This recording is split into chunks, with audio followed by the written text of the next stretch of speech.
எனது ஒரு நம்பர சேவ் பண்ணாமயே அந்த நம்பருக்கு நம்மளால WhatsAppல இருந்து மெசேஜ் பண்ண முடியுமா? அட ஆமாங்க. அது எப்படிங்கிறத நான் சொல்றேன். அதுக்கு முன்னாடி நம்ம சேனல சப்ஸ்கிரைப் பண்ணி வச்சுக்கோங்க. Welcome to WhatsApp viral secrets day 2. அதாவது நம்ம ஒரு நம்பருக்கு மெசேஜ் அனுப்பணும் அப்படின்னு நெனச்சோம்னா, ஃபர்ஸ்ட் அந்த நம்பர நம்ம டைப் பண்ணிட்டு, அத சேவ் பண்ணணும். சேவ் பண்ணதுக்கப்புறம் நம்ம WhatsAppக்குள்ள போய் அத சர்ச் பண்ணி, ஃபைண்ட் அவுட் பண்ணி மெசேஜ் பண்ணணும்.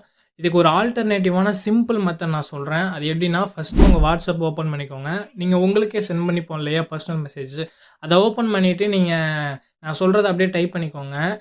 WA.ME/ நீங்க எந்த நம்பருக்கு டெக்ஸ்ட் பண்ணணுமோ அந்த நம்பர டைப் பண்ணிட்டு, என்டர் குடுத்துக்கோங்க. அதாவது சென்ட் குடுத்துட்டு, சென்ட் குடுத்ததுக்கப்புறம் நீங்க சென்ட் பண்ண மெசேஜ் ஒரு லிங்க் ஃபார்மட்ல இருக்கும். இப்ப அந்த லிங்க்க அதாவது நீங்க சென்ட் பண்ண மெசேஜ கிளிக் பண்ணீங்க அப்படின்னா, நீங்க எந்த நம்பருக்கு டெக்ஸ்ட் பண்ணணும்னு நெனச்சீங்களோ, அந்த நம்பரோட டெக்ஸ்ட் பாக்ஸ்க்கே போயிருக்கும். இப்ப நீங்க அந்த மொபைல் நம்பருக்கு எப்படிலாம் மெசேஜ் பண்ணணும்னு நெனைக்கிறீங்களோ, நீங்க பண்ணிக்கலாம். இது ஒர்க் ஆகலன்னா, உங்க நம்பருக்கு முன்னாடி 91ங்கிற நம்ம கண்ட்ரி கோட போடுங்க, ஒர்க் ஆகும். இது மாரி நெறைய தகவல் உங்களுக்கு கிடைக்கணும்னு நெனச்சீங்கன்னா, நம்ம சேனல மறக்காம சப்ஸ்கிரைப் பண்ணிக்கோங்க. Thank you.